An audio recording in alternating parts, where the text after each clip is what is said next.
Teresa Wilson Bean Lewis ordered the murder of her husband, Julian Clifton Lewis, Oh, and I her didn't know. stepson, Let me go back. Charles J. Lewis, I didn't with the listen to the intention of last one. murder weapon in a relative's house. All right. Her last words were, "I'll be back, like in the day of judgment." And she added, "Yes, I would like to say that I'm sailing with the Rock, and I'll be back, like the 4th of July, with Jesus. June 6th, like in the movie. What you talking With all about? the great mothership, I'll You be killed back, I'll be like back." 5-6 men. You ain't coming back from no. You going Frances to Elaine Nope. Newton, They're gonna State, keep rejecting your Texas. ass. In 1987, Frances Newton was accused of murdering her 23-year-old husband and 2 children, aged 7 and 21 months, with a .22 caliber firearm. Damn. She claimed that a drug dealer had killed her family, pointing out that her husband, Adrian, was a drug dealer with debts to his supplier. She's sick in the head. However, several elements pointed against her, such as the life insurance policy she took out on her husband and children 3 weeks before the crimes. All that for worth money? $50,000. What's the purpose of carrying these Additionally, kids? it worked against her that she had hidden the murder weapon in a relative's house after the killings. These factors contributed to her conviction and death sentence. Frances Newton's case was postponed multiple times, with delays of up to 120 days before her execution. She spent nearly 17 years on death row. Despite numerous appeals and clemency requests, the execution was carried out on September 14, 2005. She became the first black woman executed in Texas since 1858, sparking protests due to uncertainty about her guilt. In her final moments, She Newton killed did not some issue kids, any her last statement kids. and declined her last meal on death row. She maintained her innocence from her first interrogation in 1987 until her execution in 2005. Teresa Wilson Bean, State, Virginia. In 2002, Teresa Wilson Bean Lewis ordered the murder of her husband, Julian Clifton Lewis, and her stepson, Charles J. Lewis, Bro. with the intention of collecting a $250,000 life See? insurance policy. These women are Charles, nuts. a U.S. Army reservist, was about to be deployed to Iraq when Teresa conspired with 2 young men, Matthew Jesse Schallenberger and Rodney Lamont Why is Fuller, always one to carry black out the guy? crime. Teresa pretended to call emergency services for her husband, but waited 45 minutes before making the call, ensuring it was too late to save him. The investigation revealed that days before, she had tried to withdraw $50,000 with a forged check, raising suspicions about her involvement in the crime. When confronted by authorities, That bitch she like she confessed was to on paying that. the killers to carry out the murders, which led to her death sentence. 8 years later, on September She was on 23, drugs. 2010, the time came for Teresa Lewis's execution. She was She was drugged executed up. by lethal injection at the Greensville Correctional Center in Virginia. For her last meal on death row, she chose fried chicken, buttered peas, apple pie, and Dr. Pepper. In her final moments, Teresa She said addressed her fried stepdaughter, Kathy Lewis Clifton, who had come to witness the execution, and apologized for the deaths of her father and brother. Her last words were, "I just want Kathy to know that I love you and I'm so sorry." Kimberly Legale McCarthy, Oh, she looked State, nuts. Texas. In 1997, Kimberly Legale McCarthy murdered her neighbor, Dorothy Booth, a 71-year-old retired university professor, in Lancaster, Texas. Using the excuse that she needed sugar, McCarthy gained entry into Booth's home, but her true intention was to rob her. Once inside, things got out of hand, and she ended up killing her. You just She in then Texas. fled with the victim's purse and Mercedes-Benz, pawning her ring to buy crack. I knew it. Authorities quickly linked McCarthy to the crime. Look at this She bitch's used eyebrows. Booth's You know credit she's cards at a sick. liquor store and was found in possession of the victim's driver's license. Additionally, Booth's DNA was discovered on the murder weapon. With strong evidence against her, McCarthy was arrested and sentenced to death in 1998. She was also suspected of 2 other murders in 1988, but she was never convicted for those crimes. McCarthy's execution was initially scheduled for January 29, 2013, but it was postponed multiple times before finally taking place on June 26, 2013. For her last meal on death row, she made no special requests, so she was given the standard prison menu. McCarthy was executed by lethal injection at the Huntsville unit in Texas, becoming the 500th person executed by the state since the reinstatement of the death penalty in 1976. In her She could final be moments, Anthony McCarthy addressed Joshua. the witnesses of the execution, saying, "This is not a loss. This is a victory. Do you know where I'm going? I'm going home to be with Jesus. You ain't going to Jesus, Keep the bitch. faith." Suzanne Margaret Basso, State, Texas. In 1998, Suzanne Margaret Basso, along with several others, She looked was tired. involved in the case of Louis Musso, a 59-year-old man with an intellectual disability. Yeah, that's what I'm saying. Musso Like, had moved to Texas to live with Basso, but soon That hurt became my the victim heart. of a brutal attack. He was beaten and burned with cigarettes while sitting on a carpet. what? Later, he was subjected to cruel treatment with a wire brush and submerged in a bathtub with cleaning chemicals. That's His body was later found in Galena Park, Texas, with the cause of death determined to be multiple blunt force injuries. I'm so sorry. Basso was arrested and, after a lengthy trial, sentenced to death. While on death row, she was held at the Mountain View unit in Gatesville, Texas. She did not request a special last meal before her execution, Surprise her so she fat was ass given the did it. standard prison meal. On February 5th, 2014, Basso was executed by lethal injection at the Huntsville unit in Texas. She was pronounced dead at 6:26 Oh, man, p.m. that feels good. When asked for her last words, she said, "No, sir." Lisa Good for Coleman, you. You knew what you did wrong. State, Texas. In 2004, Lisa Coleman was responsible for the death of her stepson, Devontae Williams, a 9-year-old boy who suffered from severe malnutrition, So, weighing only 16 kilos at the time of his passing. 16. He also showed signs of restraint and physical abuse. Investigators later discovered that Coleman and her partner, Marcella Williams, had subjected Devontae to prolonged mistreatment and neglect. Damn. Marcella was sentenced to life in prison after testifying against Coleman. For her last meal on That death young row, lady didn't even get a Lisa Coleman chance. did not request anything special. She was given the standard prison menu. 10 years later, on September 17, 2014, Lisa Coleman was executed by lethal injection at the Huntsville Took unit bitch in ass out of Texas. here. She became the first 1,389th person to be So executed in nasty the ass. United States Get out of here. since the reinstatement of the death penalty in 1976. When asked for her final words, Coleman said, "I just want to tell my family I love them. My son, I love him." God He is don't love good. you. He I'm don't done. love you. If you go to heaven, he don't want to see Kelly you. Gissendaner, State, Georgia. On February 7th, 1997, With a name Kelly like that. Gissendaner orchestrated the murder of her husband, Douglas Gissendaner. Yep. Son. What? Oh, To carry out the crime, her lover, Gregory Bruce Owen, kidnapped Douglas, beat him, and stabbed him in the neck before setting his body on fire in a nearby What? wooded area. Kelly planned the murder to claim the house and Douglas's life She got insurance a money. beard. Owen was sentenced to 25 years in prison in exchange These for his closeted dudes testimony. be doing anything. while Kelly I'm telling received you. a death I be trying to tell people. Kelly Gissendaner was executed on September 30th, 2015, at 12:21 a.m. at the Georgia Diagnostic and Classification Prison. Make being She was weird. the only woman on okay. Georgia's Make- death row, Like, and the first woman That's not executed even in the weird. state in 70 years. For I her want last them to meal on go death think row, it's normal. Gissendaner requested cornbread, buttermilk, 2 Whoppers with cheese and all the toppings, 2 large orders of French fries, cherry vanilla ice cream, popcorn, and lemonade. she went out with a She also blast. requested a Good for her. salad with boiled eggs, tomatoes, bell peppers, onions, carrots, and cheese, dressed with Paul Newman's What's the point buttermilk of dressing. She Before her balance. execution, Gissendaner cried and sang Amazing Grace. Her final words were, "God bless you all. I love you, Susan," she told her attorney, God who responded don't with the love same you. words. She then added, "Tell my kids I left singing Amazing Grace. They don't care. Tell the Gissendaner family that I am so very sorry that such an amazing man lost his life because of me. If I could take it back, I would. She never done it from the I beginning. just hope they find peace and happiness." Lisa Marie Montgomery, State, Indiana. On December 16th, She 2004, look like she from Lisa Indiana. Montgomery committed a shocking crime, taking the life of Bobby Joe Stinnett, who was 8 months pregnant at the time. Using a false identity, Montgomery connected with Stinnett through an online chat, arranging a meeting under the pretense of buying a dog. During their Damn, she got encounter, lower, Montgomery dude. attacked Stinnett, took her life, and then attempted to abduct the unborn child, trying to pass the baby off as her own. What? Stinnet's mother discovered her daughter's Get body. this The baby demon was out of here.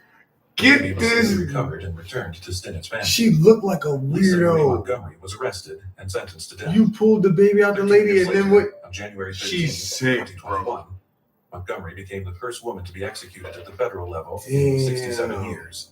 She was pronounced dead at 1:31 a.m. Her execution sparked controversy, with many arguing that her history of severe abuse and mental illness should have been taken into Yeah, you account can before tell. carrying out such an irreversible punishment. She's like she When asked if bipolar she as had any hell. final words, Montgomery simply replied, "No." After her execution, her attorney, Kelly Henry, stated, "The decision to execute Lisa Montgomery shows Damn, the might be too close administration's to the complete TV. lack of Fuck. compassion. What the hell's wrong with your Those face? involved in her execution eyes should are deeply reflect on their ridiculous. actions. Woo, she like a Amber crocodile. McLaughlin.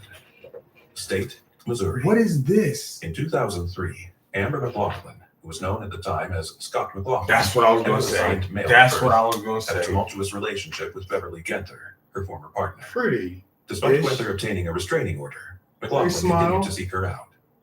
On the night of November 20th, 2003, McLaughlin waited near Genther's workplace. When Genther left, a confrontation ensued, ending fatally. Her body was found in a remote area soon after, and McLaughlin was arrested. During the trial, the jury could not reach a unanimous verdict on the Closeted death man, penalty, allowing you. allowing Judge Holding all that, Stephen you Goldman to holding all impose the that, sentence. that bitchness in you, McLaughlin huh? had been diagnosed with intellectual disability and brain damage. Holding all Her that defense bitch. argued that not enough evidence of her mental state had been presented during the trial. While serving her sentence, McLaughlin began her gender transition. For her last meal on death row, McLaughlin was given a cheeseburger, French fries, a strawberry milkshake, and peanut M&Ms. 20 years after the crime, McLaughlin was executed by lethal injection in Missouri on January 3, 2023, becoming the first transgender person to be executed in the United States. When asked for final words, McLaughlin stated, "I am sorry for what I did. I am a loving and caring person." No, you're not. No, you are not. In this video, we will You explore think all we the cases stupid, of huh? women who, after committing horrific crimes, will face the death penalty in the United States and the I gotta put that on pause real quick. Be right back.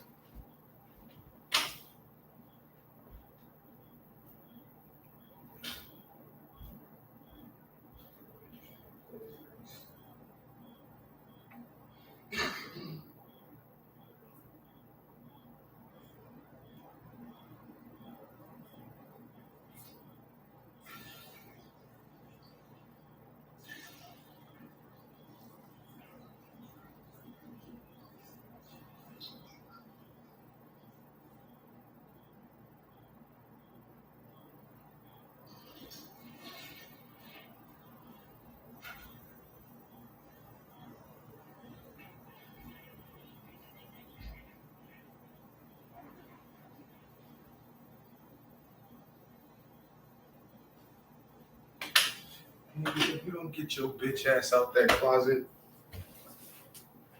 this nigga over here, a whole 6'5", talking about your woman.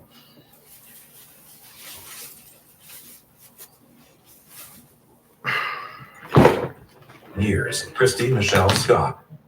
On August 16, 2008, in Russellville, Alabama, Damn, you was kind of Christy cute. Michelle I'll give you a Scott, 5, 6, intentionally 5 and a set fire half. to her home, an act that resulted in the loss of her 6-year-old son, Hold on. Mason Scott. Oh, Christy Michelle Scott. what's it her stupid ass doing? In this video, we will explore all the cases of women who, after committing horrific crimes, will face the death penalty in the United States in the coming years. Christy Michelle Scott. On August 16, 2008, in Russellville, Alabama, Christy Michelle Scott, 30, intentionally set fire to her home, an act that resulted in the loss of her 6-year-old son, Mason Scott. That's a horrible way to die. Investigators discovered that Scott had recently increased Mason's life insurance policies to a total of over $100,000. Additionally, evidence showed that she had searched the internet for fire-related deaths and had purchased gasoline shortly before the incident. Yeah, she needs On to August be. 20th, She need to 2009, die from a Christy firing Michelle squad. Scott was found guilty of capital You should murder die for the same loss way the of her person son. died. The jury recommended a sentence of life without the possibility of parole, with the Put her in a 75 vote. goddamn box, burn that However, bitch. The judge overruled this recommendation and imposed the death penalty. Fuck her. As of January 2025, Scott has spent more than Sorry. 15 years on Alabama's death row. 15. Currently, no execution date has been You scheduled. look stressed. Her case remains under appeals and legal review. Patricia Blackman. On May 29, 1999, in Dothan, Alabama, Oh, she was Patricia really Blackman super called burnt. emergency services, reporting that her 28-month-old adopted daughter, Dominique Bryant, was not breathing. When paramedics arrived, they found the child with severe injuries, including a fractured skull, multiple broken bones, bruises, and a shoe mark on her chest. The investigation revealed that A Blackman had shoe. inflicted these fatal injuries, though the motive behind the crime remained unclear. In March That's for the other 2002, kid, too, she the was other found baby. guilty of capital murder. The jury recommended the death penalty with a 10-2 vote, and the court accepted this recommendation, sentencing her to death. Currently, Patricia Blackman remains on Alabama's death row. That bitch She is has spent more than sick. 22 years awaiting execution, with no scheduled date as her case continues through appeals. You can always tell how fucked up a Tierra person Carey is by their eyebrows. On January 14th, 2004, emergency services responded to a call at a residence in Dothan, Alabama, where they found 4-month-old Cody Parrish unconscious. He was immediately transported to the hospital, where his passing was confirmed.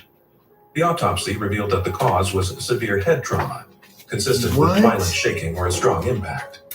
Authorities launched an investigation The baby and couldn't determined do that nothing Tierra to Capri Gobble, help the himself. child's mother, was responsible for the fatal injuries. In 2005, Gobble was found guilty of capital murder.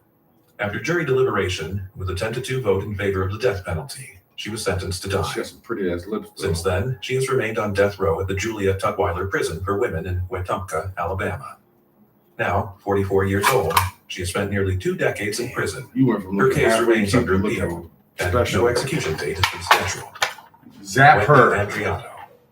On November 18, 2000, Joe Andriano, a man suffering from terminal cancer, was found lifeless in his home in Arizona. If I was dying from cancer, The I autopsy would revealed that he take was me. poisoned with sodium cyanide, I'm not going a through highly this. toxic substance.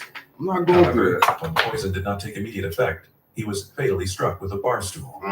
Authorities launched an investigation and soon turned their attention to his wife, Come on, Wendy Gordy. Elizabeth Andriano. Come on, Gordy. Evidence presented at trial showed that she had administered the poison to her She husband didn't want to take the and, time. upon realizing he had not passed, brutally attacked him until he lost his life. In 2004, Andriano was found guilty of first-degree murder and sentenced to death. Since then, she has spent more than 2 decades in prison and is currently held in the Lumley unit of the Arizona State Prison Complex in Perryville. As of now, no execution date has been scheduled. Shauna Ford. On May 30th, 2009, an armed group stormed the home of Raul Flores in Arivaca, Arizona, intending to steal money and drugs. During the invasion, Flores and his 9-year-old daughter, Brisania Flores, lost their lives after being shot. Rest in peace. You look cute. His wife, Gina Gonzalez, was also shot but managed to survive the attack. The investigation led to the arrest of Shauna Ford, a former border vigilante and leader of the Minuteman American Defense Group.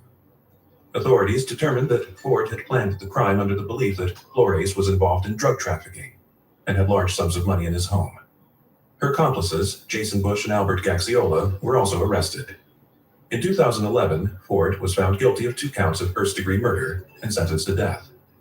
Additionally, she received a 65-year prison sentence for attempted murder and multiple robbery charges. Since then, she has spent approximately 14 years on death row, currently held in the Lumley unit of the Arizona State Prison Complex in Perryville. As of now, no execution date has been scheduled. Samantha Lucille Rebecca Allen. She looked in a little July slow. 2011, She a little slow. in Phoenix, Arizona, She's a little slow. 10-year-old Amy Deal was subjected to a cruel punishment by her cousin, Samantha Allen, and Allen's husband, He a John little Allen. slow too. They The girl was cousins. forced to stay overnight inside a small plastic They container, cousins. Look at that jaw. resulting in her death from Look at that jaw and asphyxiation. nose. Come on now. Investigations revealed They a cousins. prolonged pattern of mistreatment toward Amy, who lived with multiple relatives in a home where she suffered constant abuse. The case shocked the community due to the severity of the mistreatment and the indifference shown by the adults responsible for her well-being. In 2017, Samantha Allen was found guilty of first-degree murder and 4 counts of child abuse. She was sentenced to death, becoming the 3rd woman on death row in Arizona. She's now spent more than 13 years incarcerated at the Arizona little State slow. Prison Complex in Perryville. As of now, no execution date has been scheduled. Michelle Lynn Michaud. Oh, On December God. 2nd, 1997, 22-year-old Vanessa Sampson was abducted in Pleasanton, California, by Sorry. Michelle Lynn Michaud and her partner James Anthony Oh, DeVecchio. never mind. Using a Shut van up, specially bitch. modified for the abduction, the couple subjected Sampson to extreme mistreatment before ending her life and Look at abandoning Joker. her body on a snowbank near South Lake She's like a Tahoe. Joker too. The investigation led to the arrest of Michaud and DeVecchio, who were charged with first-degree murder, kidnapping, and multiple counts You of could have done assault. something better with your life, girl. In You was in California. 2002, You both fucked were up. found guilty and sentenced to death. Michaud has now spent more than 22 years on death row at the Central California Women's Facility in She's Chowchilla. stressed. As of now, no execution date has been scheduled. She Valerie D. already Martin. executed herself. In 2003, Valerie D. Martin, along with her 16-year-old son, a 14-year-old boy, and ex-convict Christopher Kenny, attacked her partner, 61-year-old William Whiteside, in Lancaster, California. Are you serious? After the assault, they locked him in the trunk of his car and set it on fire. What's up with ending his everybody life. doing the power? The In extras? 2010, Martin was found guilty of murder and sentenced to death for her role in the crime. She has now spent approximately 15 years on death row at the Central Give her California 15 more. Women's Facility in Chowchilla. They shot Her the case shot. remains under appeal, and no execution date has been scheduled. Maureen McDermott. In 1985, Maureen McDermott, a former nurse facing financial troubles, planned the murder of her housemate, Stephen Eldridge, intending to collect his life insurance policy. To carry out the crime, she hired Jimmy Luna, a hospital assistant where she worked. Luna, along with other accomplices, stabbed Eldridge 44 times in his home in Van Nuys, California. They then attempted to mislead the investigation by mutilating the body to suggest a different motive.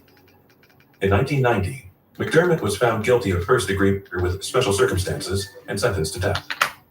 She has now spent more than 34 years on death row Give in the her Central 34 California more. Women's Facility in Chowchilla. Nah. At one point, she was the only female inmate in the condemned unit. Catherine Thompson. What? On June 14, 1990, Melvin Thompson was shot and killed at his auto repair shop in Santa Monica, California. His wife, Catherine Thompson, She the looked former like office administrator from West Hills, orchestrated the crime to collect a $400,000 life insurance policy. Jay-Z. To carry out the murder, she hired Philip Conrad Sanders. In September 1992, God a jury damn! found guilty of first-degree What the murder hell happened to you? What the with special fuck? circumstance of murder for financial gain. She was sentenced to death on June 10, 1992. God, Spent more than Jesus. 31 years on death row Ooh, at the Central you look California like Women's that. Facility in Chowchilla. Manling Chang Williams. On August 7, 2007, Manling Chang Williams committed the brutal killings of her husband, Neil Williams, and their two young children, Devin, 7, and Ian, 3, in their home in Roland Heights, California. Manling suffocated her children with a pillow and fatally attacked her I think I husband with a remember that. samurai sword, inflicting I think I both remember ugly that. wounds. Days later, she was apprehended. A And during samurai her trial in sword. 2010, a jury found her guilty of 3 counts of Big first-degree murder. Since then, You just Manling lived Williams up has to been the on death row for stereotype, over wow. 14 years. Cherie Lash Try to get Rose. him puppy. On Oh, February 20th, God. 2014, during a tribal meeting about Oh. potential eviction, Cherie Lash Rhodes, the former president of the Cedarville Rancheria, you a gave her federally a job recognized Native title? American tribe in northeastern California, carried out a violent attack at the tribal office in Alturas, California. Rhodes fatally shot 4 people, including her brother, Rurik Davis, Rest in 50 years peace. old, her niece, Angel Penn, 19 years old, her nephew, Glenn Keno, What you 30 years mad at old, them for? and the tribal administrator, Sheila Lynn Russo, 47 years old. What are you mad at After them exhausting for? her ammunition, Rhodes grabbed a knife and used it on the 5th person, leaving 2 others wounded. The motive for the attack was tied to an eviction hearing related to accusations of federal fund embezzlement by Rhodes, who was being investigated for diverting at least $50,000 intended for the tribe. In 2017, Rhodes was convicted of 4 counts of first-degree murder and 2 counts of attempted murder. She was sentenced to death, plus 150 years in prison. Since then, Rhodes, aged 55, has been on death row for over 8 years. Maria del Rosio Alfaro. On June 15, 1990, Maria del Rosio Alfaro, at the age of 18, Pretty ass. committed a heinous crime in Anaheim, She California. got a teardrop She in her visited the eye. home She of crazy. 9-year-old Autumn Wallace, whom she knew through the girl's older sister, under the pretense of using the bathroom. However, Alfaro entered the residence with the intention of stealing valuables to fund her drug addiction. They crazy. Once inside, she brutally stabbed Autumn approximately 50 times, resulting in the child's death. Rest in After the peace. murder, Alfaro looted the house. How and do you- stole items that she later sold Bro, for I couldn't even get him $240 dog drugs. shots. In So I can 1982, imagine Alfaro was stabbing. found guilty of Ugh. first-degree murder and sentenced to death, becoming the first woman in Orange County to receive a death sentence. Since then, Alfaro has been on death row in California for over 32 years. Skylar Preciosa Delian. At the age of 25, Skylar Preciosa Delian, originally known as Skylar Julius Delian, orchestrated the murders of Thomas and Jackie Hawks in 2004. Posing as a potential buyer for their I swear yacht, I've seen him Delian, before. along with accomplices, forced the Hawks to sign over the ownership of the vessel, then tied them to an anchor before throwing them into the sea, resulting in their deaths. Skylar gained fame for playing the Red Power Ranger in the early seasons of the TV show. Skylar has repeatedly asked the state to fund her gender transition while in prison. Hell no. In 2008, Bro, Delian you was hugged up convicted on of that? 3 counts of first-degree murder. Nigga. Since then, Delian has been on death row at San Quentin State Prison for over 15 years. In 2019, while awaiting execution, her gender was officially changed to female. Get that Tanya out. Jamie Nelson. In April 2005, Tanya Jamie Nelson, a resident of Roanoke Rapids, North Carolina, orchestrated the brutal murders of the psychic Jade Smith, 52, and her 23-year-old daughter, Anita Bogart Nelson, had previously sought Smith's services, wanting a prediction about her extramarital affair with her brother-in-law. When Smith advised her to move forward, Nelson became enraged. Ronald Rat. She traveled from North Carolina to Westminster, California, accompanied by her accomplice, Philip Zamora. Upon arrival, they visited Smith's home under the pretense of a social visit. Once inside, Nelson and Zamora fatally stabbed Smith and Vo multiple times. To try to conceal their identities, they covered the victims' faces and hands with white paint. In February 2007, Nelson was sentenced to death for 2 counts of first-degree murder. Her accomplice, Philip Zamora, 55, also from Roanoke Rapids, pleaded guilty on April 14th to 2 counts of first-degree murder and was sentenced to between 27 years and life in prison. Since then, Nelson has been on death row in California for nearly 15 years. Jessica Marie Han. In February 2001, at the age of 26, Jason Michael Han committed a series of horrific crimes that led to his conviction and subsequent death sentence. Han inflicted fatal injuries on his 10-week-old daughter, Montana, in Desert Hot Springs, California. This tragic event occurred less than 2 years after the death of his 2-month-old son, Jason, in Vermont. The bodies of the infants were later found in separate storage units, both in an advanced state of decomposition. All these crimes were committed in the company of the children's mother. In 2013, Han was convicted of first-degree murder and child abuse. Since then, Han, now known as Jessica Marie Han, following a gender transition while on death row, has been incarcerated for more than 11 years. Heather Leibold Keaton. In 2010, Heather Leibold Keaton was involved in the deaths of her partner's 2 children, 3-year-old Chase DeBlas and 4-year-old Natalie DeBlas, in Mobile, Alabama. Rest in peace, children. These crimes were committed with the children's father, John DeBlaze. Prosecutors allege that she poisoned the children with antifreeze and then strangled them to death. Their remains were later found in wooded areas in Alabama and Mississippi. In 2015, Leibold Keaton was convicted of capital murder for the death of Chase and involuntary manslaughter for the death of Natalie. She was sentenced to death, becoming the first woman in Mobile County to receive such a sentence. On January 8, 2015, John DeBlas, 31, was officially sentenced to death by lethal injection by Mobile County Circuit Court Judge Roderick P. Rick Stout. Since then, Leibold Keaton has been on death row for approximately 10 years, incarcerated at the Julia Tutwiler Prison for Women in Wetumpka, Alabama. Her appeals have been unsuccessful, and currently there is no scheduled date for her execution. Lorraine Allison Hunter. In 2009, Lorraine Allison Hunter was convicted of orchestrating the murder of her husband, Albert Thomas. Hunter recruited her 16-year-old daughter, Brianna Hunter, to help with the crime, motivated by the financial gain of a $1 million life insurance policy. Prior to the murder, Hunter had forged Thomas's signature on 3 life insurance policies, naming herself as the beneficiary. On November 4th, 2009, Thomas was found dead inside the cabin of his truck, having suffered 4 gunshot wounds. In August 2018, a Riverside County jury found Hunter guilty of first-degree murder and recommended the death penalty. Since then, Lorraine Allison Hunter has been on death row in California for over 6 years. Belinda Magana.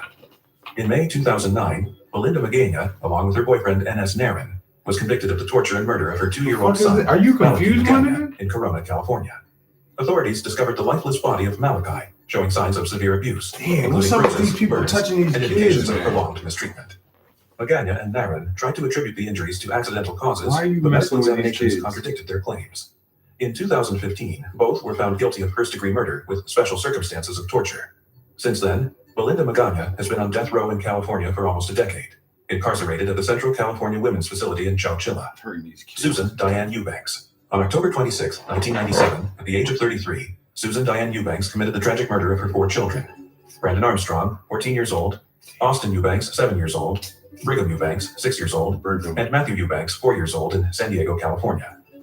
In 1999, she was found guilty of 4 counts of first-degree murder and sentenced to death. What happened to the mother that However, backed her due kids to a up federal in court there? order against the practice and a moratorium on executions ordered by Governor Gavin Newsom in 2019, the death penalty cannot currently be carried out in California.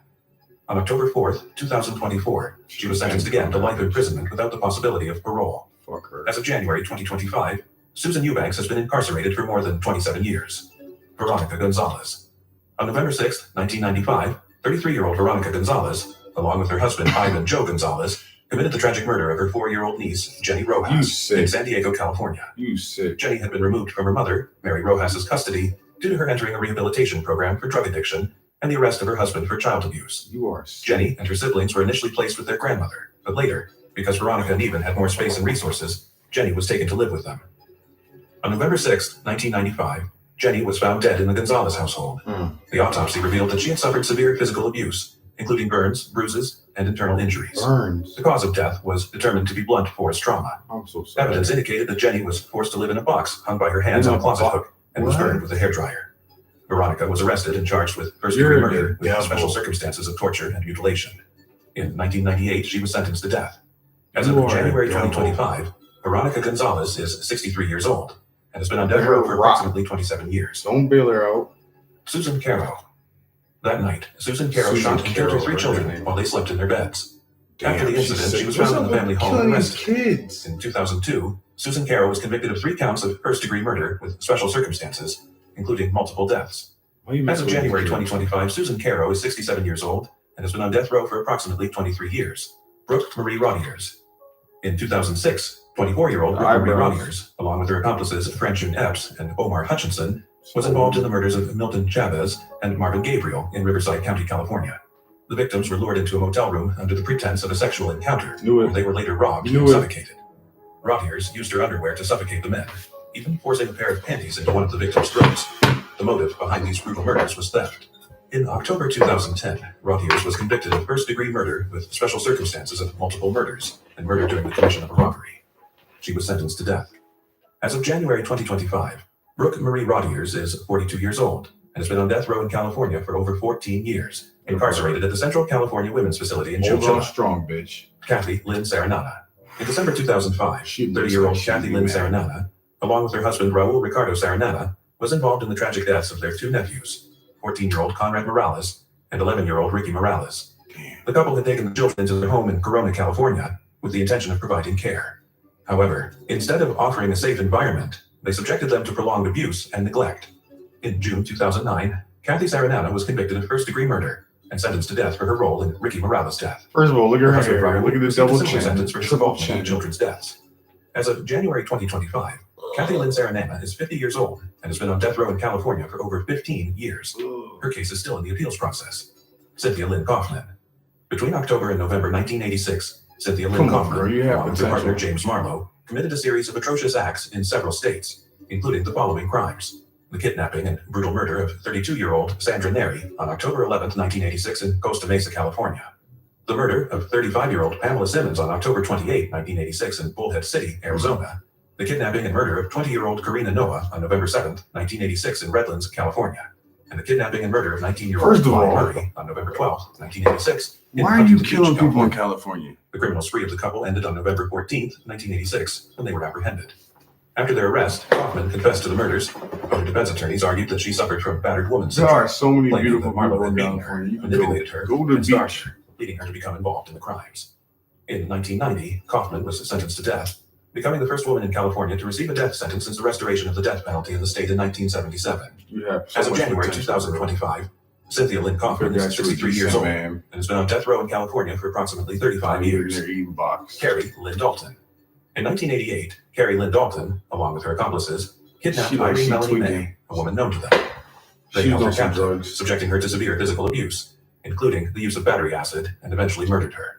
The brutality of the crime shocked the community and led to a swift investigation.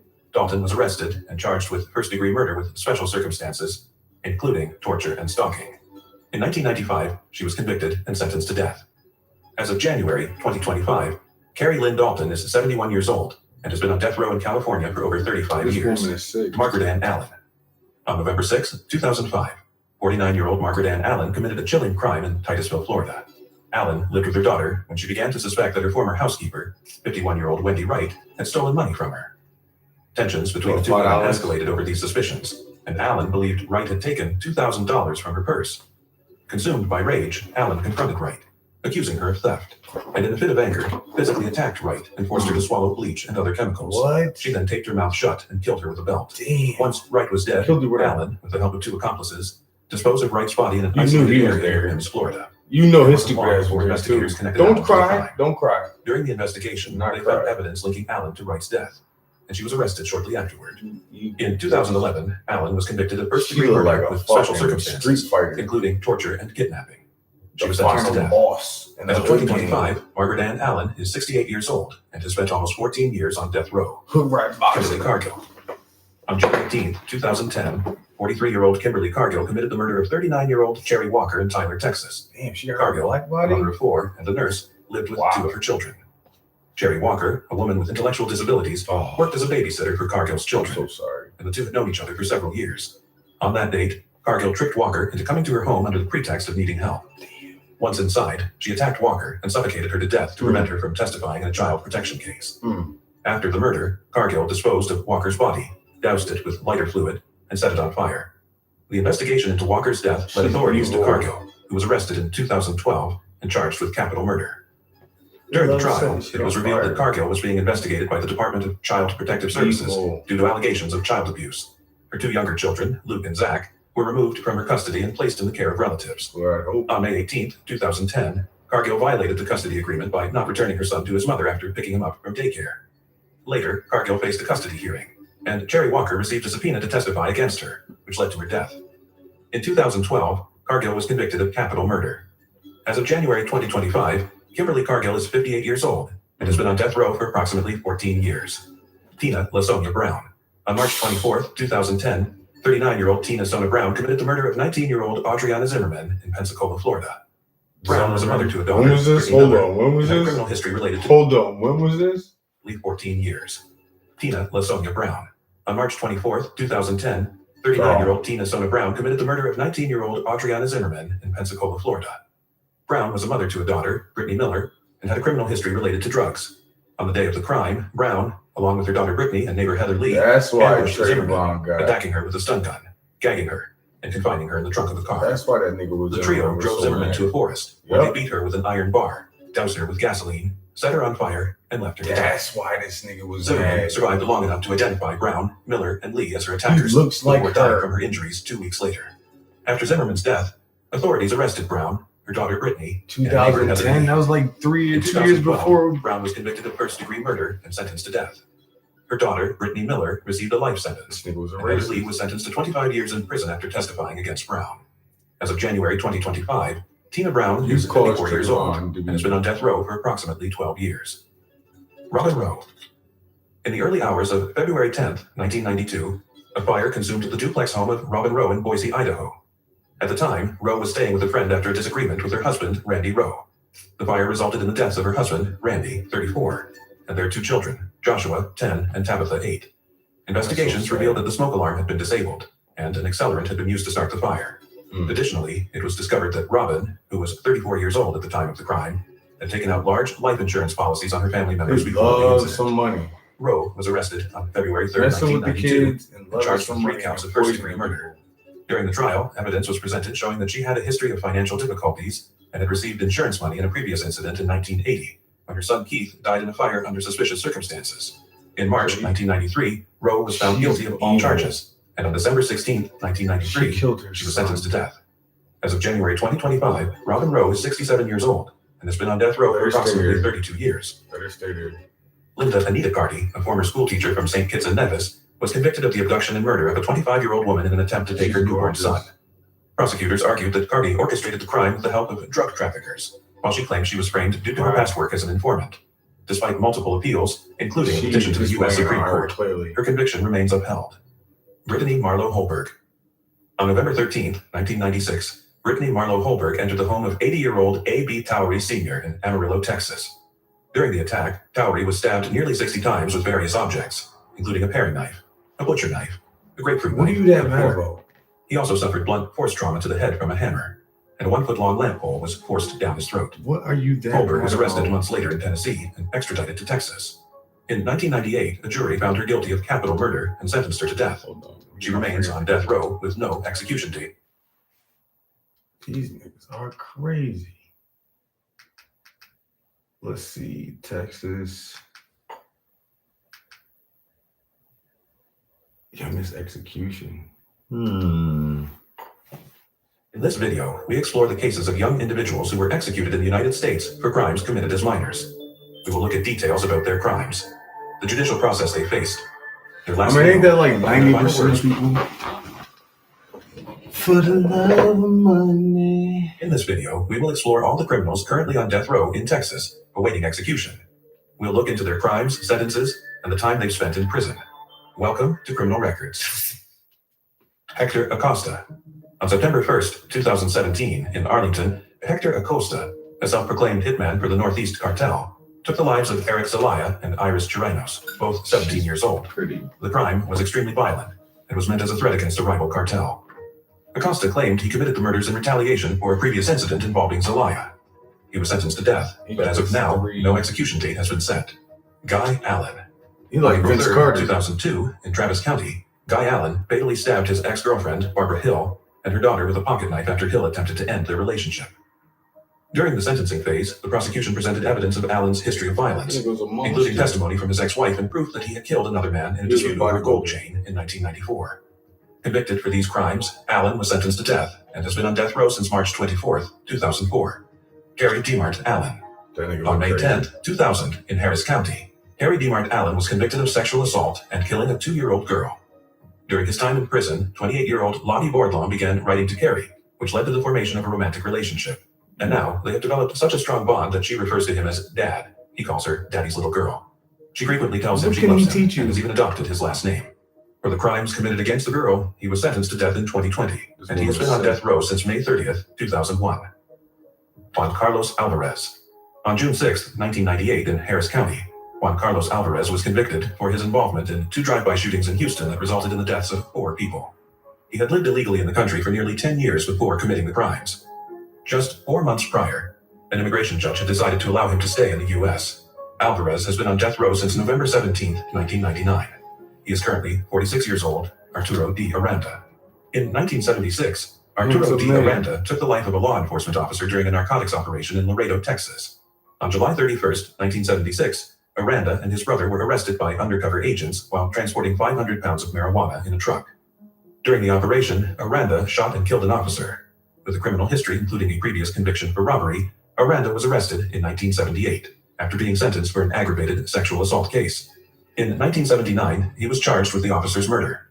On May 18, 1979, he was sentenced to death. Aranda currently has no pending appeals and remains on death row at the age of 76. Perry Allen Austin. On August 19, 1992, in Harris County, Perry Allen Austin was convicted for the murder of 9-year-old DK. Austin claimed his deteriorating mental health, worsened by prison conditions, contributed to his actions.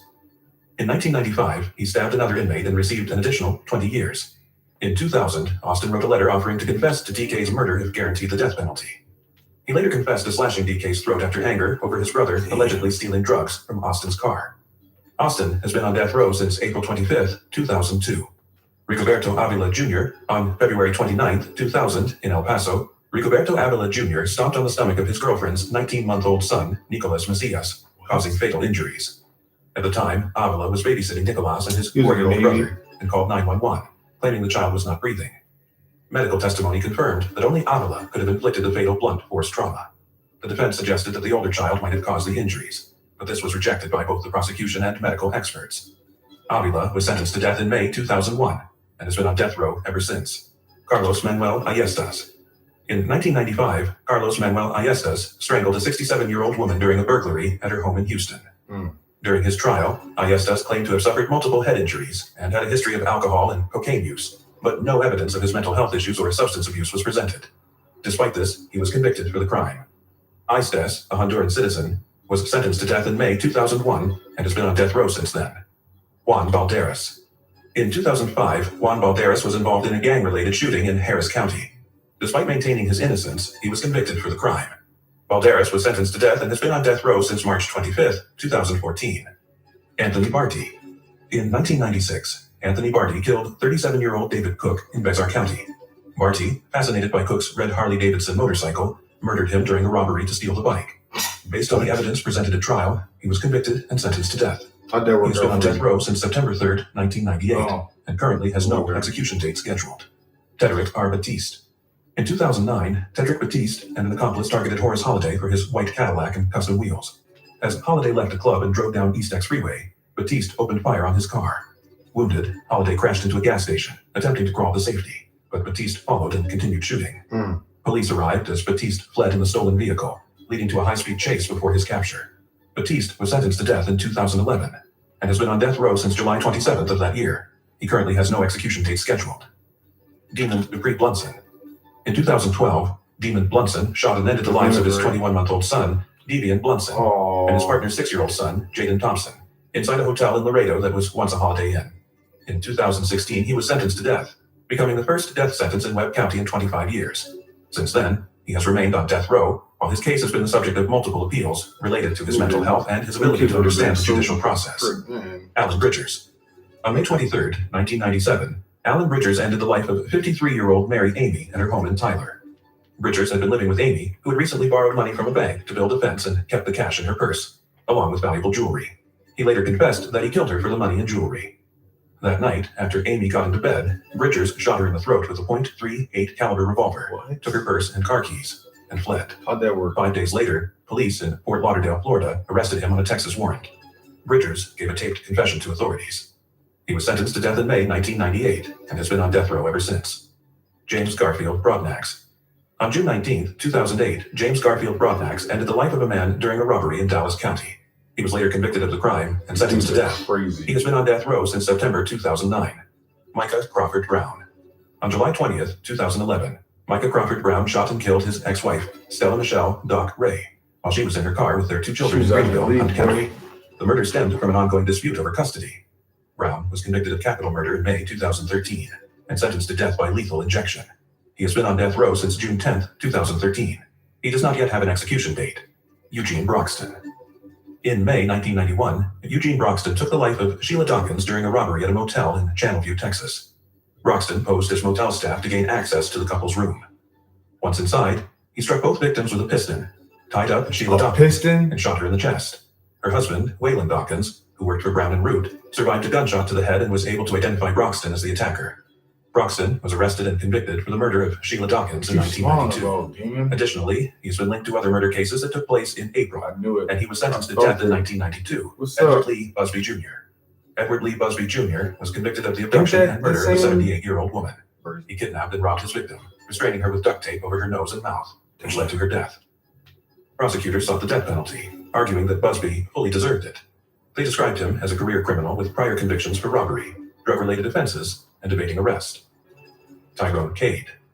Tyrone Cade was convicted of capital murder for stabbing his girlfriend and her teenage daughter to death. In August 2012, a jury convicted Cade, and based on his answers to special issues under the Texas Code of Criminal Procedure, the trial judge sentenced him to death.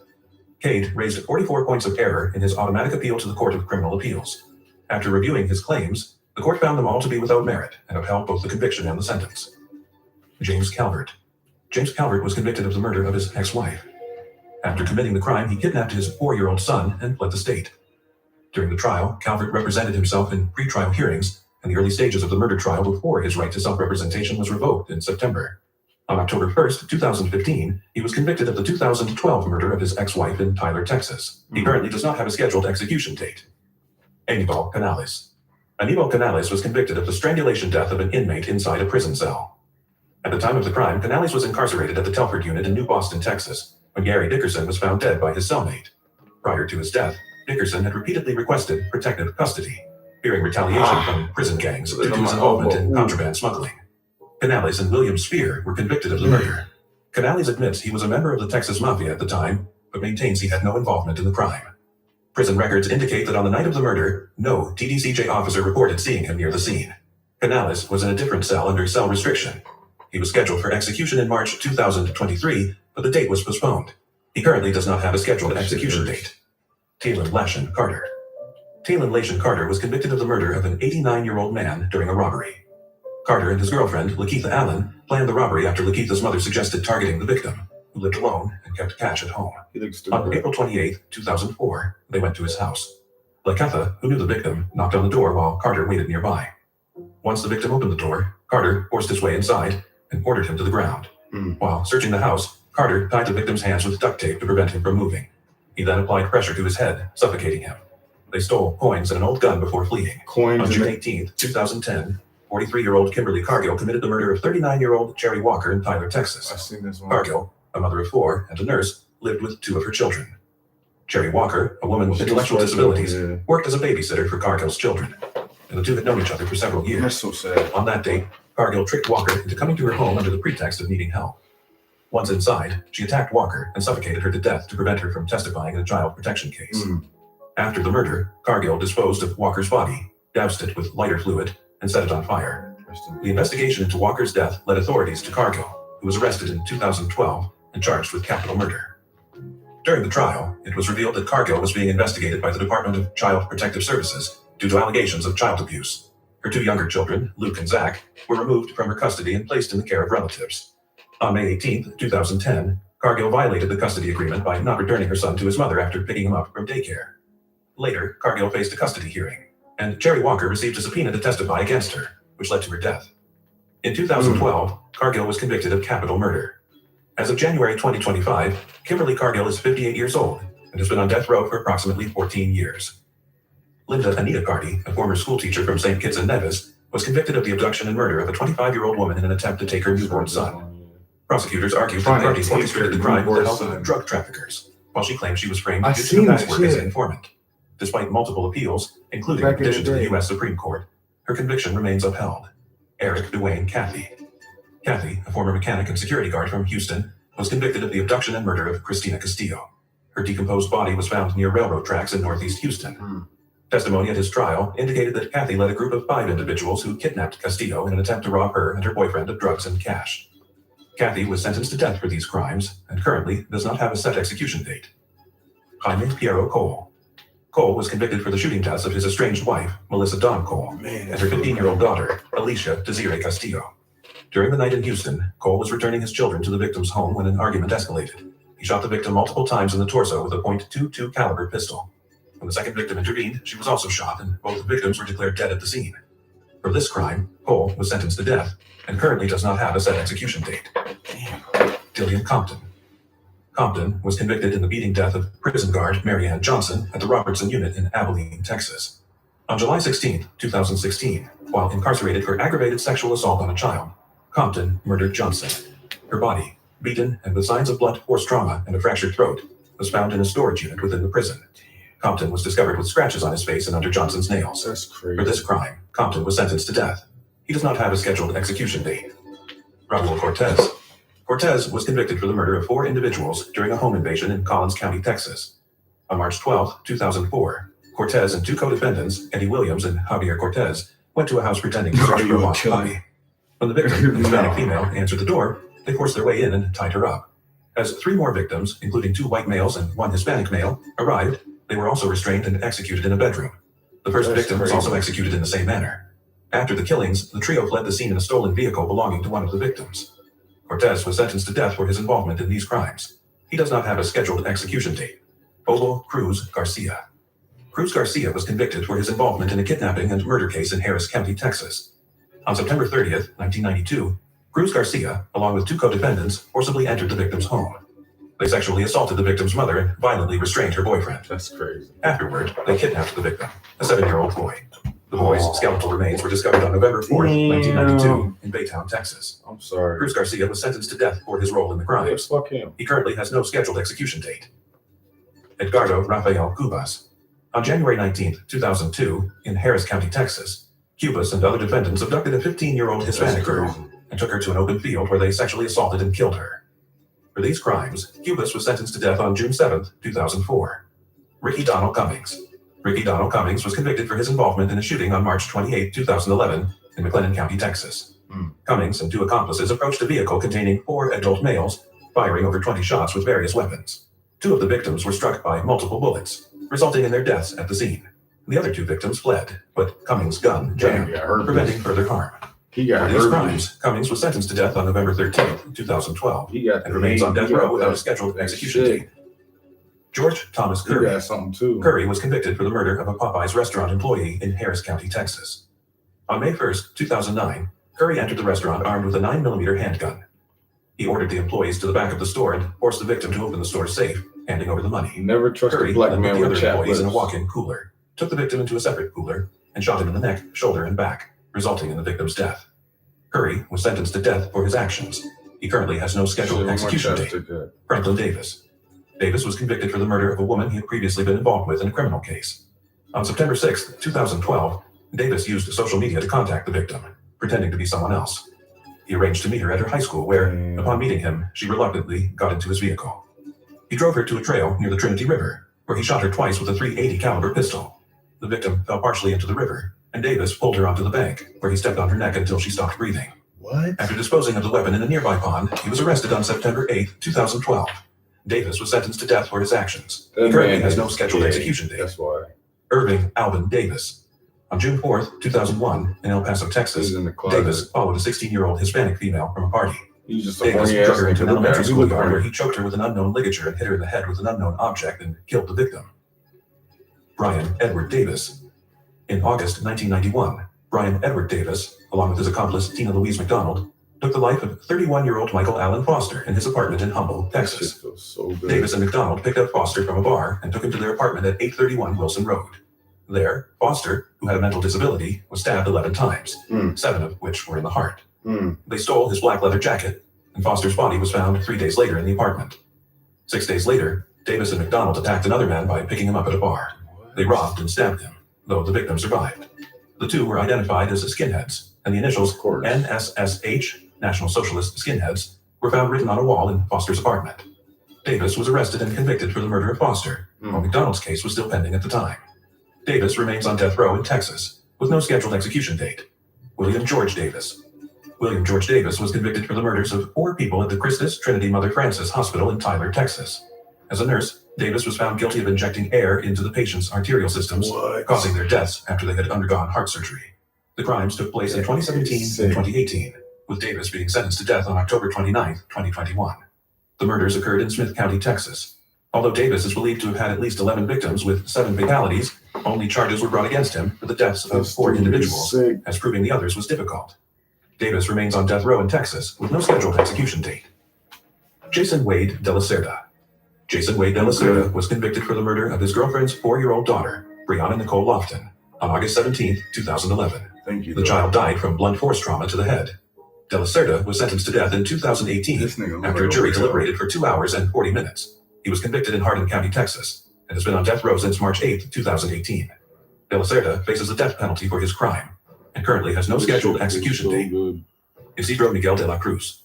Isidro Miguel de la Cruz was convicted for the death of his ex-girlfriend's 5-year-old daughter, Naya Villegas, who was killed during a home invasion on September 2, 2014. The child's throat was cut during the attack. De la Cruz was found guilty of capital murder by a jury in Tom Green County, Texas, after deliberating for about 4 hours. He was sentenced to death on April 26, 2018. De la Cruz currently remains on death row with no scheduled execution date. Reynaldo Dena. Reynaldo Dene was convicted for the murder and robbery of an Hispanic man in his office on January 24, 1996, in Harris County, Texas. During the crime, Dene also shot an unarmed security guard, who survived and later identified him. Dens was convicted for the murder of the victim during a robbery scheme. He was sentenced to death and remains on death row with no scheduled execution date. Paul Gilbert DeVoe. Paul Gilbert DeVoe, 46 years old, was sentenced to death for the murders of 4 people on August 24, 2007, in Jonestown, Texas. During the crime, DeVoe entered a residence and shot the following victims with a .380 pistol. Mike Allred, who was killed at a bar in Marble Falls, Haley Faulkner and her mother Paula Griffith, who were killed in their home in Jonestown, and Danielle Hensley, who was murdered in a home in Jonestown. All of the victims died from gunshot wounds. After his conviction, the mother of Danielle Hensley, one of the victims, took the stand in the Travis County courtroom. She expressed to DeVoe that it would be important to know if he cared about what she and the families of the other victims had to say. On October 31, 2002, Marcus Ray Tyrone Drury, along with co-defendants Joe Quisha Pitts and Marcus Harris, committed a brutal crime in Brazos County, Texas. They drove a 20-year-old black male victim to a pasture owned by Drury's family. Once there, Drury forced the victim out of the vehicle and shot him repeatedly at close range. Afterward, Drury took the victim's cash, cell phone, pager, and a bag of marijuana before setting the victim's body on fire. Drury was sentenced to death and has been on death row since December 5, 2003. In a recent ruling, the Brazos County Court determined that Marcus Drury is not competent to be executed due to evidence of severe mental illness that prevents him from understanding the reason for his punishment. The Texas Court of Criminal Appeals granted this decision. Harvey Irvin. On December 7, 1976, Harvey Irvin committed a robbery in Angelina County, Texas, which resulted in the murder of 75-year-old Ertis Brock. Brock's body was found that night, having been shot in the chest with a 20-gauge shotgun. Irvin was arrested within days, along with 2 accomplices. He later made a written confession admitting to shooting Brock during the attempted robbery.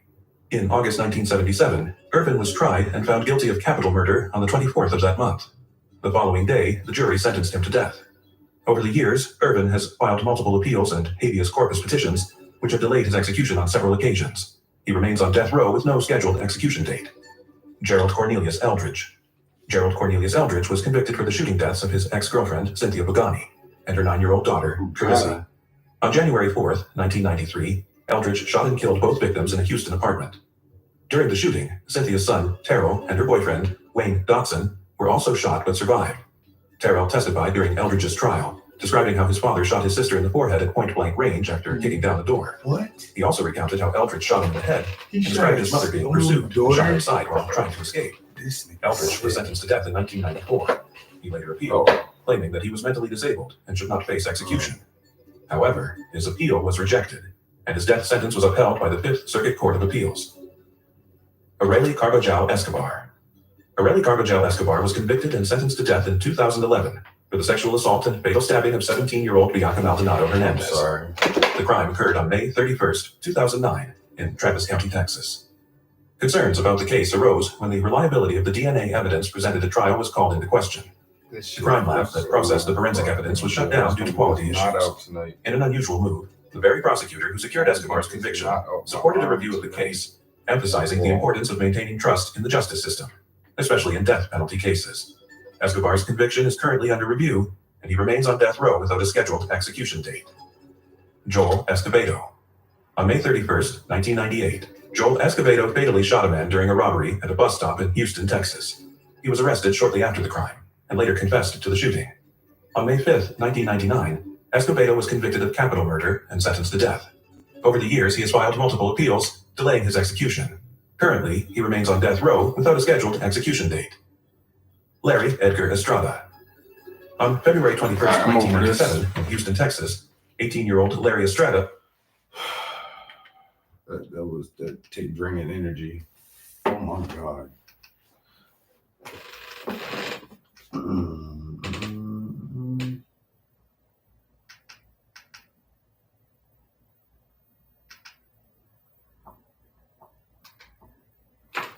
Cops are frequently called to crime scenes involving deceased individuals. But what happens when they discover the victim is a famous person? Vanessa! Vanessa! What the hell is that? Police department, Vanessa! Are you okay? Vanessa! Hey, sir. Did you guys bring him up here, or was he right here? Right here. He went up and then turned around, got out to tell me something. And then that's when it started coming at me like full force. That's when he tried to jump back in there. That's about right where his blood is at, that's right where it all happened. But let's start with the famous rapper after an eyewitness reported witnessing a confrontation between the rapper and a group of 4 armed masked men who attempted to rob him. But shortly, the cops realized that she was describing the events leading to the death of one of the most popular rappers in the world, XXXTentacion. Oh, sure. So, they explained that. Like that. Was there like a, did it look like he could be here? Or? I had no idea he was here. We just got out of the gym and we went to have motorcycles. And obviously someone was following him because right as he was about to pull out something, the party stopped right in front of him. They jumped out and they put him to that party. I've never seen anything do this before. Okay, so They pulled out from this. they were coming this way. Yes, and then So was he pulling out? he was pulling out. I think he was about to make a right. Okay. And they stopped him and put him right in front of him, wrecked his car. And then they hopped out, put him to gunpoint. He wouldn't open his door. They shot him. And as I heard 3 gunshots, there's probably still Right. So you heard around 3, you said? Exactly 3 or around that? 3 Okay.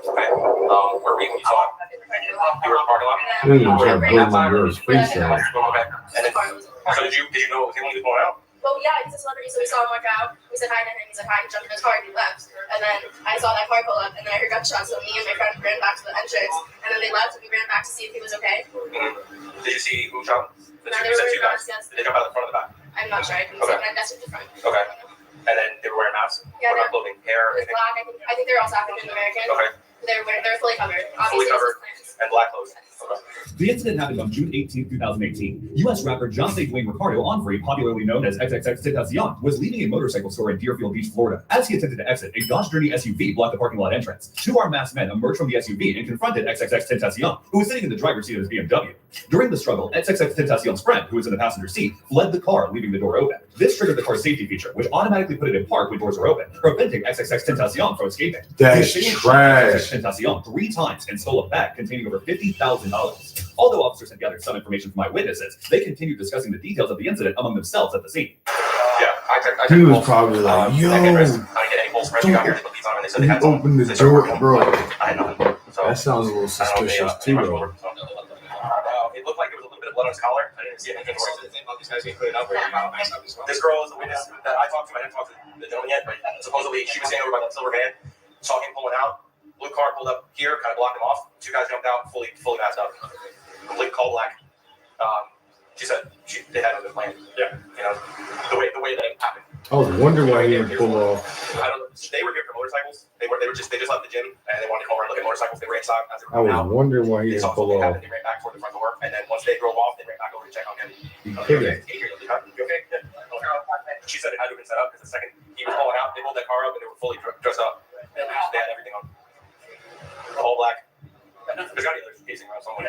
There's two, I have two, that's it. It's a roll for blue. The good thing is these people have, I think, surveillance. Or no, they don't. They don't. I'm sorry. They do. Yeah. He had an open knife when they pulled him out. Well, so he saw a shot. Yeah. XXX Tentacion was pronounced dead at the hospital, and the eyewitness at the scene account was entirely correct. As one of the suspects in the robbery turned murder, Robert Allen was identified on the motorcycle store's CCTV footage earlier, while XXX Tentacion was still inside, suggesting that Allen had scoped out the scene before returning with his accomplices to carry out the crime. Of course, he pulled In the his weeks phone out following the first. incident, the four suspects, Dietrich Devontae Williams and Michael Boatwright, who wore masks and Dre. participated in the robbery and murder of XXX Tentacion, Robert Allen, who had spotted XXX Tentacion at the store, and Dre. Trayvon Newsom, were all charged with premeditated first-degree murder. Robert Allen pleaded guilty to a lesser conviction of second-degree murder in exchange for testimony against the other three defendants. All three remaining perpetrators were found guilty on all counts. Williams and Newsom were sentenced to life in prison without the possibility of parole, while Boatwright received 2 consecutive life sentences without parole. Allen was sentenced to 7 years in prison with credit for time served, followed by a consecutive 20-year probation sentence. In the next case, they found a popular Hollywood actress in very bad shape at her home, and in a tragic turn of events, their actions ultimately led to her death. On August 30th, 2018, police officers from the South Pasadena Police Department arrived at the home of a 49-year-old Hollywood actress. Upon arrival at the actress's home, officers faced significant difficulties entering due to the disarray and hoarding conditions within the house, circumstances not usually given, as this said actress had had a history of medical and mental health challenges over the years. What is up? And not the simple.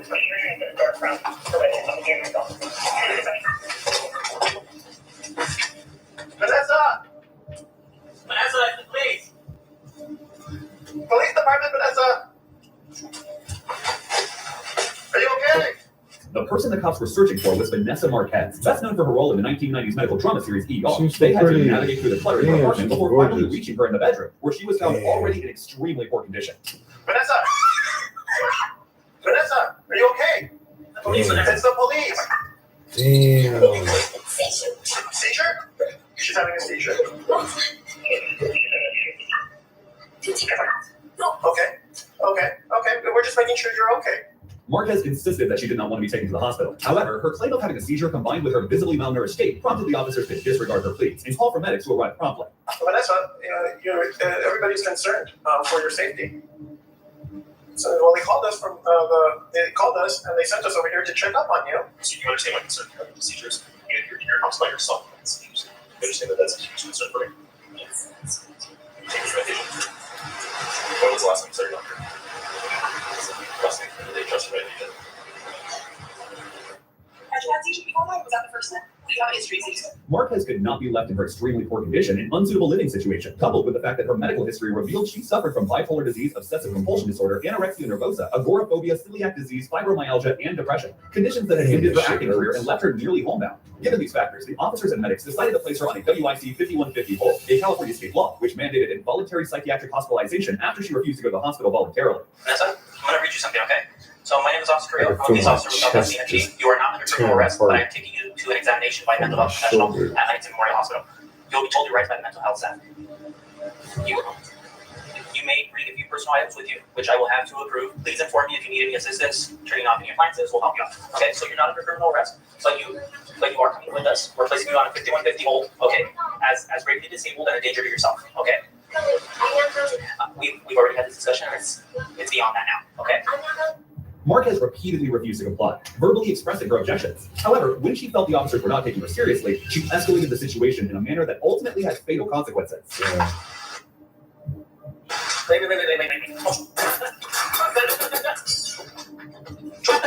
She killed herself? I'm not gonna kill you. Drop the gun. Oh. Drop the gun. Get down. I don't know. It's a gun. Drop the gun. Go. Vanessa, talk to me. Vanessa, it's Gilbert. Talk to me. Cortez, are you okay? Marquez repeatedly screamed at the officers to take her life, further highlighting the severity of her deteriorating mental health. The officers then retreated downstairs to avoid escalating the situation, were ultimately forced to make the toughest decision of their lives when Marquez eventually descended the stairs, gun in hand, pointing it at them. Vanessa. This shit just backed up. Vanessa, just Go home. Go back to work. Vanessa, Like, you ain't even see you're it. fine, okay? Leave that woman alone. Vanessa, drop whatever in your hand right now. Drop it. That woman couldn't do The officers nothing. opened fire, fatally wounding Marquez, who fell down the stairs with her gun landing beside her. It was later discovered that the weapon was a BB gun, suggesting that Marquez may have intentionally forced the officer's hand to take such drastic action. Her story became even more tragic when details from her past surfaced, including allegations she made in 2017 during the height of the Me Too movement. Marquez claimed she had faced harassment during her rise to stardom on the show ER, and that speaking out about it led to her being blacklisted in the entertainment industry. She also accused her co-stars and prominent actor George Clooney of contributing to her blacklisting, a claim Clooney strongly denied. Marquez was pronounced dead at the hospital. Following her death, her mother filed a wrongful death lawsuit, which was settled for $450,000. However, critics argued that the settlement was undeserved, as they claimed her mother had not been present in Marquez's life during her struggles, but was quick to benefit financially from her death. In the next case, the police officers had no alternative but to shoot a popular college football sensation, as it was a matter of his life or theirs. Please do not make me shoot you. Joe, please, man, drop it. Drop it, dude. Dude, I gotta shoot him, bro.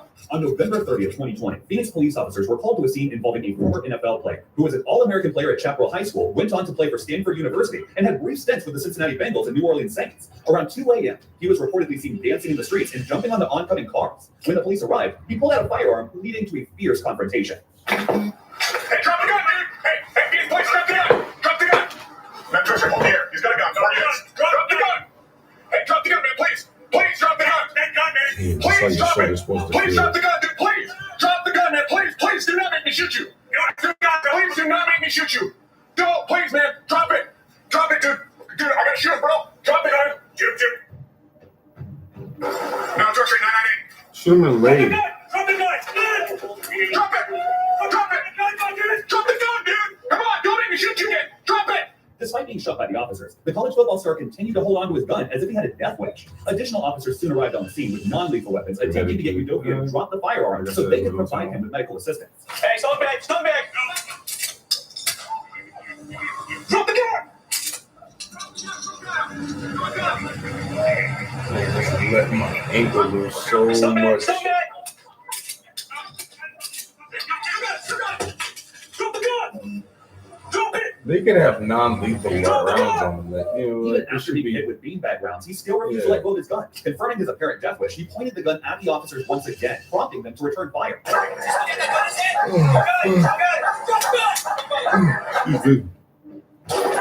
That's how it feels to have a loose shoulder. That's The officers fired a second round of shots, but he still refused to release the gun. This prompted the deployment of a K-9 unit, and pepper balls were used in an effort to disarm him.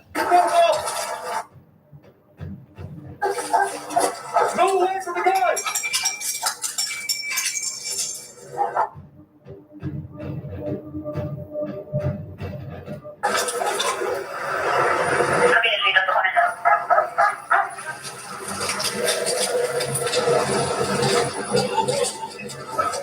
That's so good.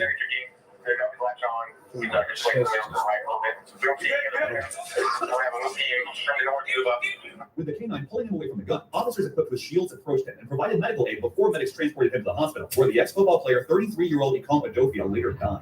None of the officers involved in the incident faced charges, but the city of Phoenix later paid a $250,000 settlement to Udofia's family. While Udofia forced the police's hand in the situation, the next celebrity, a Marvel Avengers series star, was found helpless and nearly lifeless by the police. On January 1st, 2023, 53-year-old Jeremy Renner, best known for his role as Hawkeye in Marvel's Avengers series, was clearing snow from his neighbor's driveway using a 14,000-pound snowcat. While attempting to stop the machine from hitting his adult cousin nearby, Renner lost control and was tragically pulled under the vehicle's tracks. Several medics were immediately called to the scene.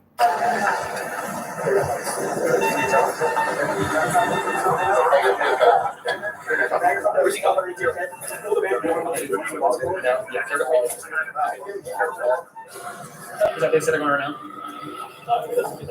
Even as Rainer was being transported to the hospital, the bloodstains left at the scene were gruesome. He was airlifted to the hospital where he underwent multiple surgeries after breaking over 38 bones. It was nothing short of a miracle that he survived the ordeal and is now on the path to recovery. In the next case, police officers were knocking on the hotel door of 65-year-old Hollywood actor and comedian Bob Saget. Bob Saget, rest in He was peace. found deceased in his hotel room on January 9, 2022, during one of his stand-up tours in Florida. Saget had performed in Ponte Vedra Beach the previous evening and was reportedly in good spirits, even taking photos with fans. During the investigation, officers thoroughly searched Saget's room and found no signs of foul play.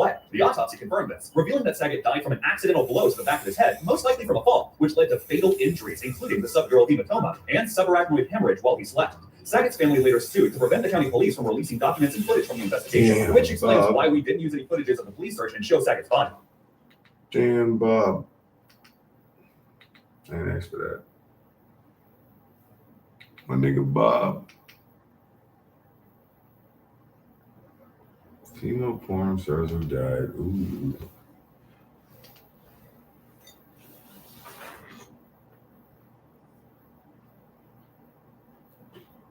Stop playing with me.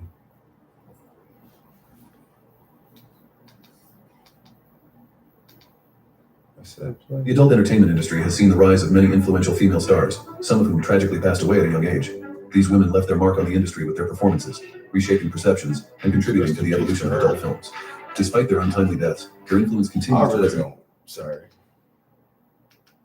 I care, but I don't. The fuck?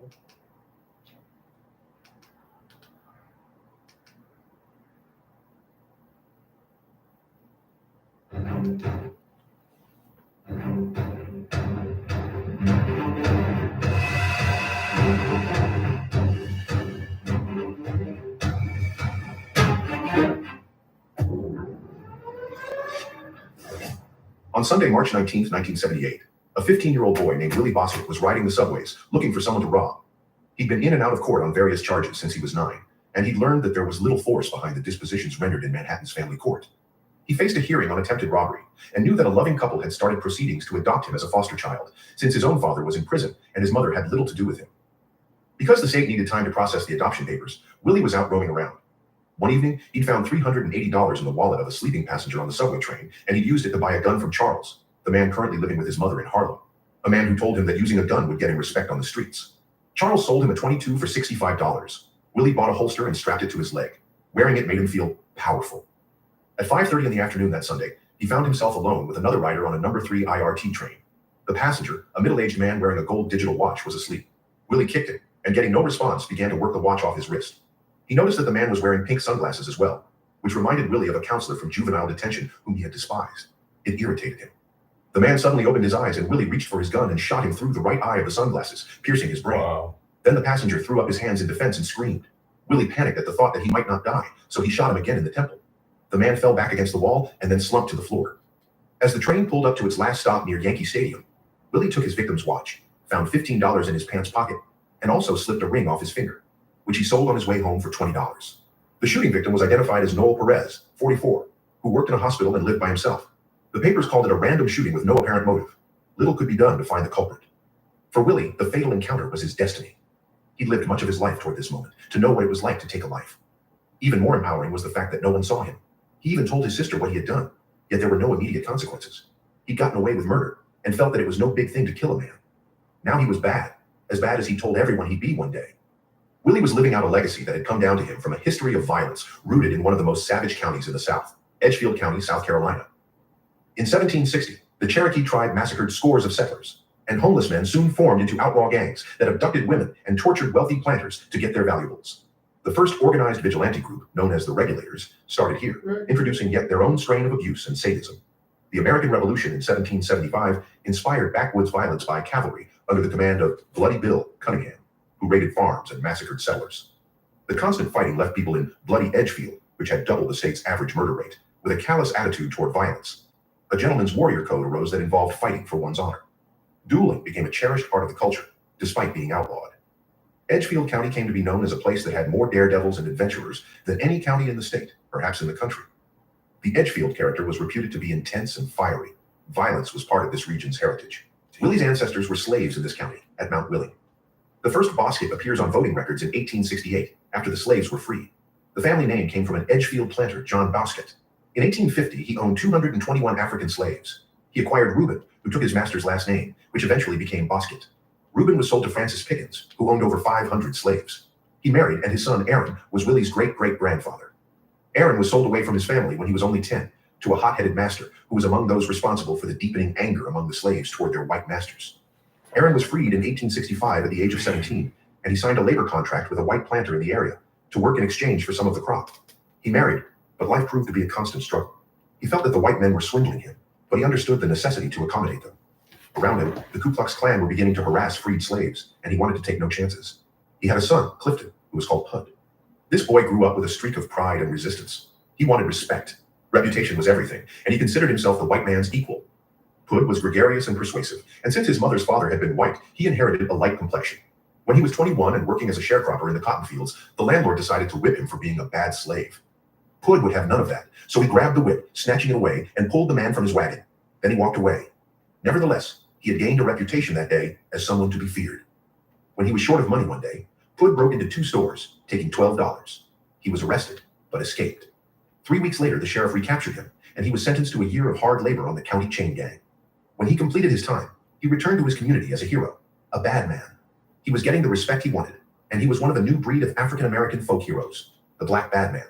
They could stand up to a harsh, punitive world, and not only survive, but dish it out as well. They were an explosion of fury and futility. Hood became increasingly more violent, cutting people with a knife when they insulted him, but he also married and had 3 sons, William, Freddie Lee, and James. While they were young, Hood died in a car accident. Nevertheless, they heard their father's exploits recounted in stories, learning the Bosket reputation and recognizing that it now lay on them to defend it. He got respect, and so should they. James noticed that when he mentioned he was a Bosket, people backed away. Their fear made him feel powerful. He wanted to emulate his father, claiming that he was going to grow up to be bad. Soon he carried a knife and took to drinking. He developed seizures as well, and the alcohol made him violent. He once shot at his young wife, Marie, who ran from the house. She complained that he was cruel and abusive, and she went to court to request support for herself and her baby, Willie James, known as Butch. Rather than pay her, James left the state. He was not going to let the white man's court interfere with his life. He began to indulge in a series of petty robberies, getting arrested in New Jersey and winding up in jail. Marie decided to head north as well. At the age of 17, she left her baby with Frances, her mother-in-law, and went to Chicago. Young Butch, left mostly on his own, learned early to be a hustler. His grandmother didn't feed him, so he did anything he could for food. Frances beat him all the time, seeing the devil in him, but it did not stop him from stealing. It only hardened him, and he soon went to live out in the streets. He understood the need to fight to survive, and there in the South, fighting was socially approved. Honor was still important, and Butch had no human attachments to soften his character. He became the toughest boy on his street. Then James returned home, and he often beat Butch badly with his belt. Marie, too, came back, but was not allowed in, so she headed to New York. When 8-year-old Butch was arrested for robbing a woman at knife point, a probation officer saved him from reformatory by taking him to New York to be with his mother. Marie was not happy to see him and made him feel that he was a burden. He learned to ride the subway all day to avoid both school and home. Marie finally kicked him out, and he was taken to juvenile court and then sent to an institution. They could not handle him and sent him back to the court. He was then sent to Wiltwick School for Boys. The place was actually good for him. It was the first place where he formed attachments. He also learned to read. However, when Butch was 14, he was sent to live with his father, who had moved to New York after serving jail time for armed robbery. James began to beat him and punch him again, undoing all the benefits from the reform school, and Butch was ready now to fight back. By this time, he had developed hallucinations and was eventually diagnosed with childhood schizophrenia, which was later changed to conduct disorder. They considered him on his way to becoming a psychopath, a person with no empathy and diminished control over his impulses. However, he scored in the 130 IQ range, considerably above average, and he had the advantage of being handsome. Soon, Butch was arrested for armed robbery and got 5 years in prison, the same as his father had before him. He was constantly in fights and was diagnosed as having an antisocial personality disorder with a poor prognosis. When he got out, he married Laura Roan, and they were soon expecting a baby, whom they wanted to name Willie. They went to Milwaukee to start a new life, but it ended in tragedy. Butch went to pawn some pornographic photos, and when the pawn shop owner tried to cheat him, he exploded. He stabbed the man 6 times, killing him, and then with great frenzy repeatedly stabbed another man who was merely a customer in the shop. When he realized what he'd done, he fled the premises and left Milwaukee. Eventually, he was caught and returned to Wisconsin, leaving his pregnant and destitute wife to fend for herself. Butch was sentenced to life in prison. He had made the most horrible mistake he could imagine, and he had no idea how it would affect his son, soon to be born. On Thursday, March 23, 1978, Willie's cousin, Herman Spates, came to wake him up. Willie strapped on his gun and holster and proposed they go get some money. It was only 4 days since he had killed a man, and he was feeling tough. They walked over to the number 3 subway train at 148th Street and Lexington Avenue. In the yard, they spotted a motorman named Anthony Lamort from Brooklyn. He had a CD radio that the boys believed would bring them $100 on the street. They followed him. Lamort was nearing the end of his shift, which involved cutting or adding train cars as demanded, and he spotted Willie and Herman where they didn't belong. "You're not supposed to be here," he said. "Get the hell out." Willie was not going to be told what to do by some white man. That was the enemy. "Why don't you come down here and make us get out?" he challenged. Lamort climbed down the steps of the car he was in and approached them. He thought that Willie looked baby-faced, much too young to be getting into trouble. When he was about 30 feet away, Willie pulled out his gun and demanded the man's radio and money. Lamort, sensing something bad, turned back to the subway car. He heard the boys running toward him, and then came a popping sound. He felt a numbness in his back and right shoulder. Shortly afterward, he heard the boys running away. He walked to the dispatcher's office and said he thought that he had been shot. Willie and Herman got out fast, but over the course of the next 3 nights, pulled 3 more violent robberies. They got $12 from a man they had kicked down the steps to the A train station. Next, they shot 50